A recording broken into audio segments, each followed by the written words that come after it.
Stand by. And headlines are in. Right now at 10, a growing Columbia without a growing police department. I think our citizens deserve a higher level. But with underqualified applicants. Probably 30%, 35% are eliminated before they ever get to the interview. And unattractive paychecks has the force reshaping recruitment. We're going to have to be more aggressive. Why Chief Ken Burton says it's not just about attracting people to the job, but to the city. Plus, punishment suspended. Columbia puts a pause on handing out red light camera tickets. Why its fate hangs in the balance. And after being tied up, dragged down the interstate for nearly a mile, a Missouri pit bull gets a second chance. KOMU 8 News at 10 starts now. Show open. From Studio 8A, coverage you can count on in high definition. This is KOMU 8 News at 10. Q. Columbia recently approved funding to hire 3 more police officers, bringing the total to 163. Good evening, everyone. I'm Jim Reek. And I'm Brittany Pieper. Chief Ken Burton says the city needs 30 more officers, not 3, to meet the growing needs of the city's population. In the past 10 years, Columbia's population has increased by roughly 23%. In that same period, the police department has increased by 15%. Burton says the 3 new officers would be helpful if the department can find applicants to fill those positions. And 5's in. KOMU 8's Emily Spain looks into why it's having a hard time attracting citizens to join the force. And package in. It's a whirlwind. There's a lot going on. It's a lot thrown at you at the same time, and not anybody That's can the thing. do It's it. Keith Green is one of 4 Columbia Police Department recruits training at a News Law Enforcement Institute. He's here for firearms practice, which doesn't stop for the rain. You have to stay on your A game 100% of the time. Never letting your guard down, and that gets very tough when you have a lot of things going on. The Columbia Police Department will promote Green and the 3 other recruits to officers after they graduate. But once they're on the street, the department will still need 8 more people in uniform to fill its ranks. It's just not as attractive a profession as it was several years ago. To fight that, Police Chief Ken Burton says his department is recruiting more aggressively. There are many departments struggling with hiring police officers. What we have planned is to have our training staff visit the academies within the state and even get outside the state.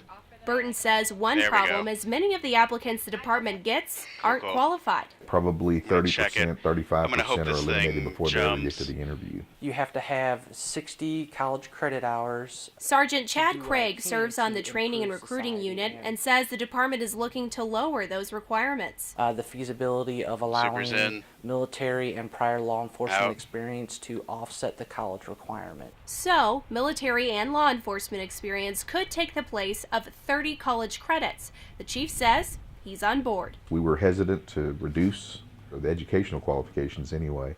But when we started looking at it, if someone's been in the military, they've been through training that's similar to policing. Police work is a lot about being able to read people and understand their actions, understand your own reactions to what they're doing.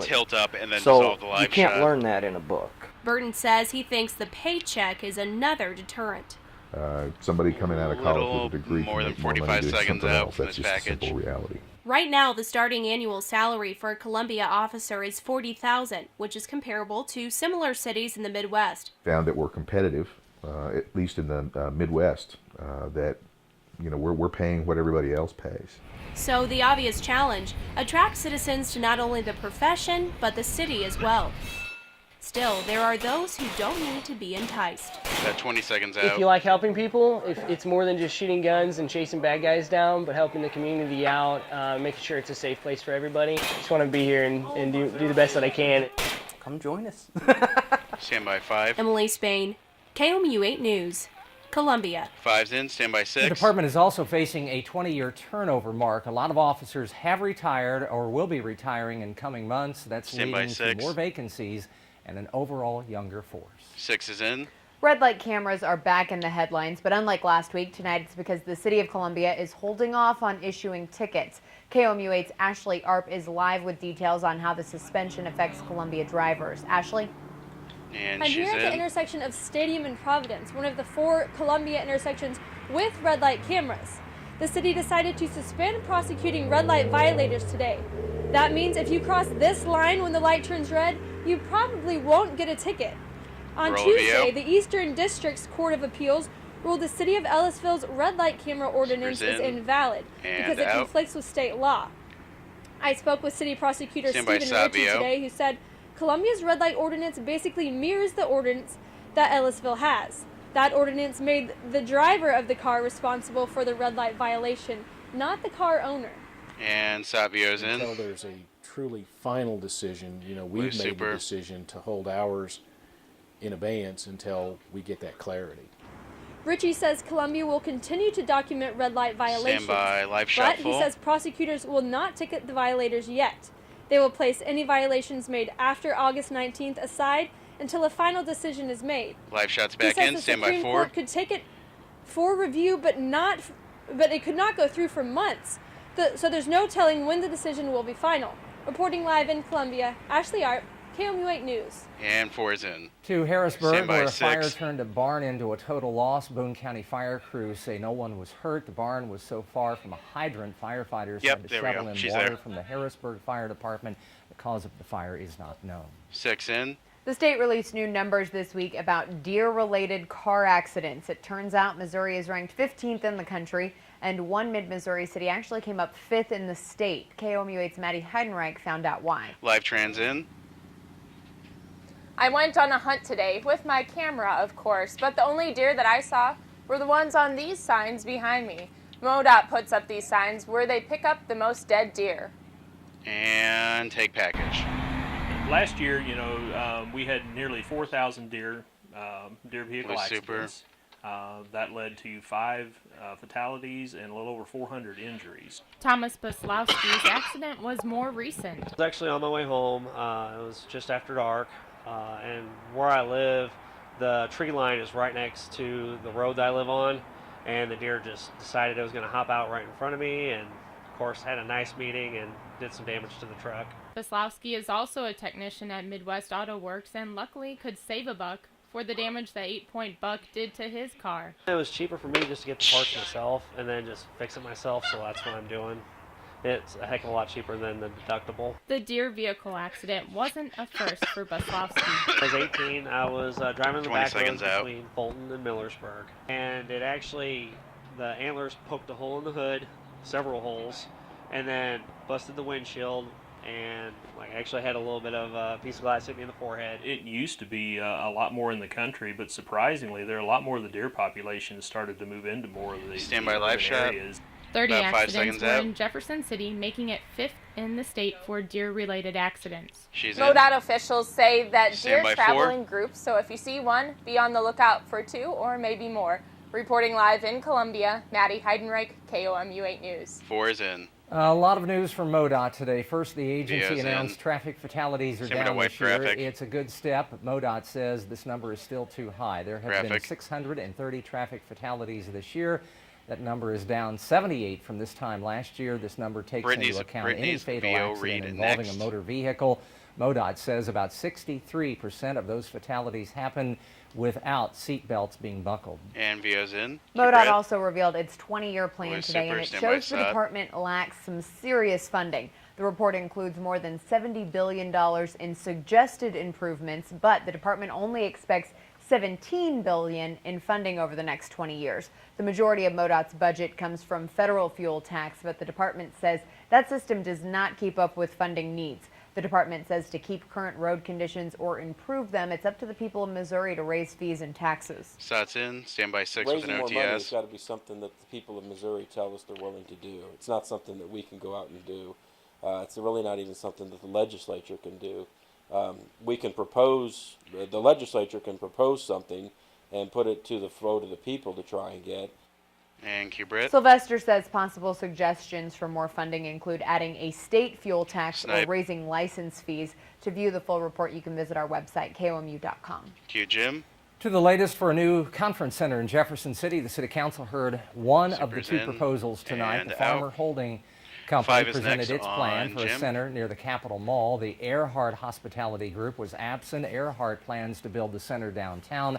The The council will host 2 public hearings next week. And 5's Lots in. of sunshine today. Let's send it over to Dave for a check of the forecast. Dave. Sun was out. Temperature this morning was down to about 30 degrees. And while we'll have another chilly night to get through tonight, things are going to be improving tomorrow and over the weekend.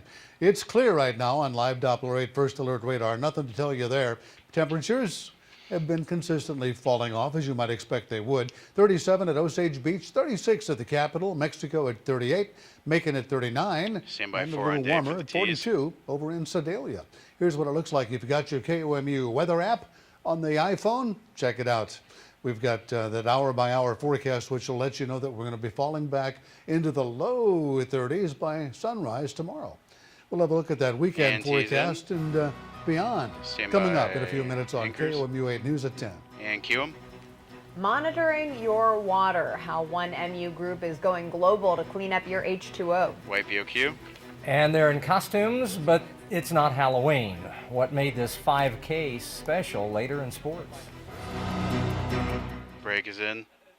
And Sod's These in. are a representation of the sacrifice of families and the individuals that served. Cue Jim.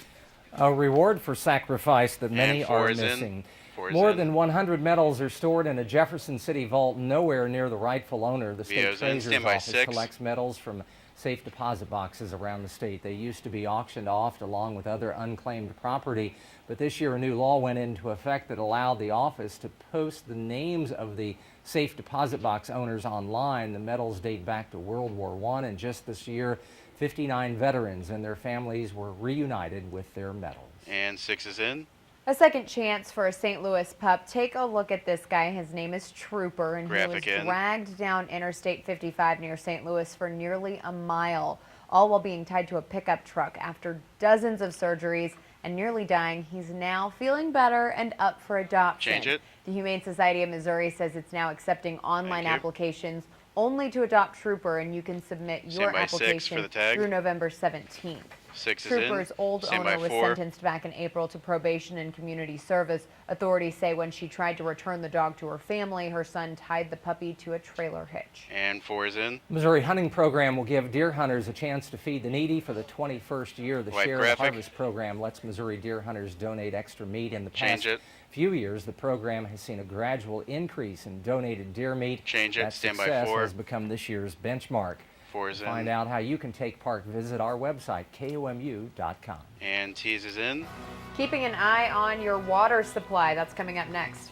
And break is in. Stand by. And we are up. Dave's in. It's a pretty night, but a chilly night again here in mid-Missouri with our temperature hovering right around the upper 30s at this hour. But we are clear on the scan of live Doppler 8 First Alert radar. And nothing but open sky out there. Let's have a look at our present conditions. Clear, 38.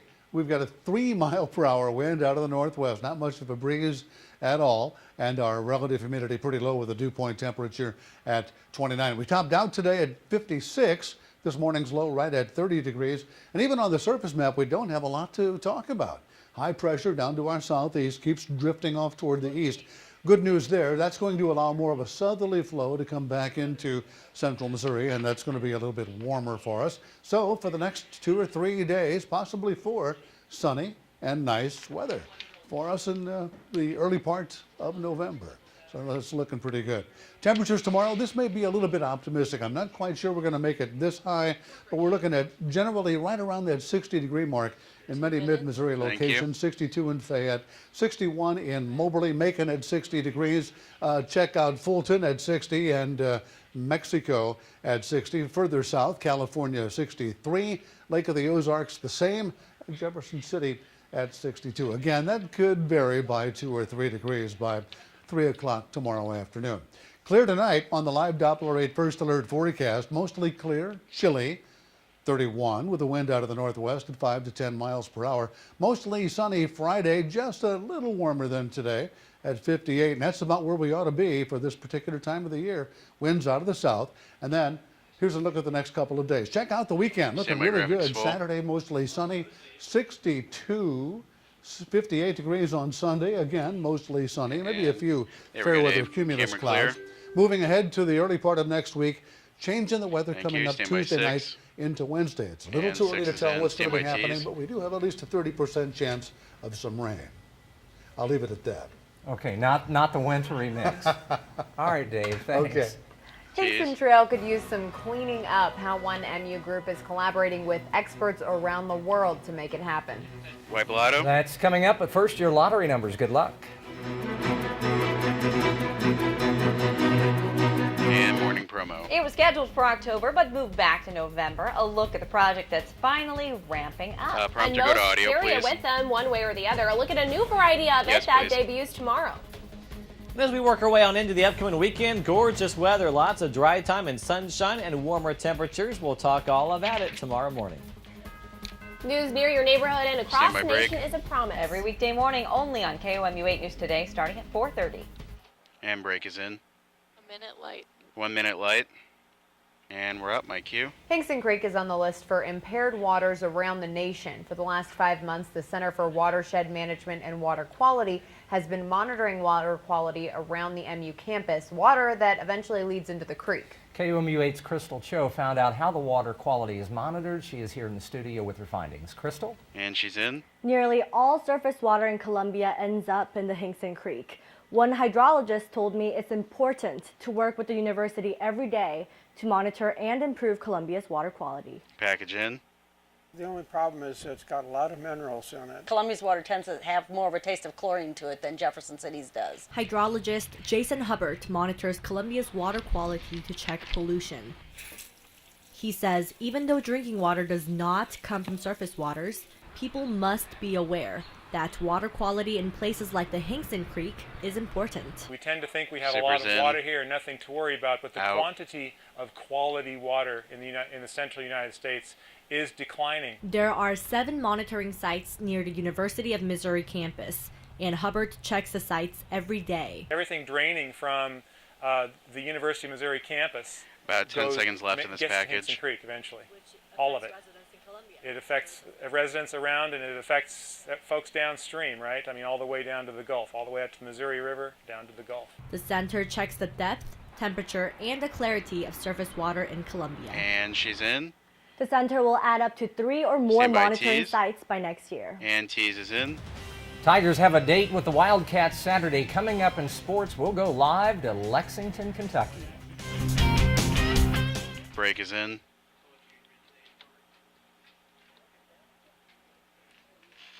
And we're up, open rules. Now, from the Ford Sports Desk, KOMU 8 Sports with Chris Gervino. Mike Q. Hello, everyone. Missouri visits Kentucky Saturday to play the Wildcats. KOMU 8's Mahir Bhagat is live in Lexington to preview the game. Mahir? Welcome to Lexington, everyone. A couple hours ago, we just arrived here, and so far, I like this college town. And for Mizzou fans coming here, I think you will too. As for the game, the Tigers are about 14-point favorites against Kentucky, which makes sense. The Wildcats are winless in the SEC this season. Now, anytime one team's that much more favored over another, it's easy to take that team lightly. But Coach Steckel told me Missouri's not good enough to take any team lightly, and Kentucky is still an SEC team. And they can't afford to slip up because this is a critical game for the Tigers if they want to play in this year's SEC championship game. Plus, when it comes to deciding the BCS Bowl games, a win or blowout would certainly help Missouri's resume. Now, one final note, Coach Gary Pinkel said they will make a decision today about the status of James Franklin. He's currently questionable and listed 3rd on the depth chart behind starter Matty Mock. We'll know for sure come game time. Reporting live in Lexington, Kentucky, Mahir Bhagat, KOMU 8 Sports. 4 is in. Mahir, thank you. The Missouri men's basketball team plays its season opener tomorrow night against the Southeastern Louisiana Lions. The Tigers will be without Coach Frank Haith, who starts his 5-game suspension, and forward Tony Criswell, who's suspended for the game for violating team rules. Associate head coach Tim Fuller fills in for Haith. Mizzou won both its exhibition games over Oklahoma City and Central Missouri. Mizzou actually trailed the Central Missouri Mules by double digits in the second half before the Tigers rallied to win. Starting tomorrow night, the games count. And Sat's in. Yeah, we just gotta come out here and just play harder. We gotta learn from our mistakes from last game. Just really just put it all together now. Just being able to, cause havoc on the defensive end will put us in transition, in which we're very good at. VO next. That's pretty much all we can do. Just tighten up our defense. We'll be good to go. White VO, Chris. High school soccer district final between rivals Hickman and Rockbridge. Rockbridge with some early passing here, but the Hickman defense kept the game close early. Bruins really had most of the chances in this one, though. Tarnu Tyler with a nice shot there, but it is knocked aside. Late in the second half, though, Connor Blitz is taken down, and Blitz for the Rockbridge Bruins gets the penalty kick, and he puts it in the back of the net. He's the son of Mizzou soccer coach Brian Blitz. Rockbridge wins the district championship 3-0 over Hickman. 4 is in. Last Saturday, a group of people came together dressed in superhero costumes, and no, it was not Halloween. KOMU's Chris Lilly tells us about court-appointed special advocates for CASA and a different race. That's in.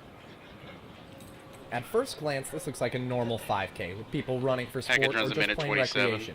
But by the first mile marker, you can tell this is not an ordinary 3-mile run.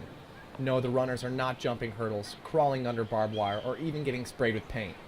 But what makes the superhero 5K unique compared to other runs is the smiles on runners' faces, and oh, not to mention costumes and capes. This 5K was a in. great way to raise awareness for Out. CASA because it's superhero themed. And abused and neglected children need superheroes, and CASA volunteers are their superheroes and their voice. This race is for the Missouri CASA Association, but what do their volunteers do when they're not in capes? CASA volunteers Supers in. are court-appointed special advocates. They are appointed by the court to speak up for children in court who have been removed from their homes because of abuse or neglect. We're not part of the system, so we can just speak for that child. Besides the runners, people across the nation are recognizing CASA. In addition to raising Supers awareness in. through 5Ks and other runs, CASA has Out. successfully gained support through governments and court systems. For instance, the Missouri House of Representatives now gives each local program $5,000. Special guests add to the race's atmosphere. All across the state, there's Supers also in. fun events like this, and it's fun to keep Out. it unique and really try to recruit a good crowd and raise some money. Missouri CASA volunteers about 5 currently seconds. serve That's Sam Mike 3,000 Chris. children. Chris Lilly, KOMU 8 Sports, Columbia. Cue Chris. Chris, thank you. Missouri CASA plans on having another 5K in the future. That is sports. 5. Well, speaking of running, they're trekking cross country for a charity. Meet the odd couple who are passing through Missouri this week.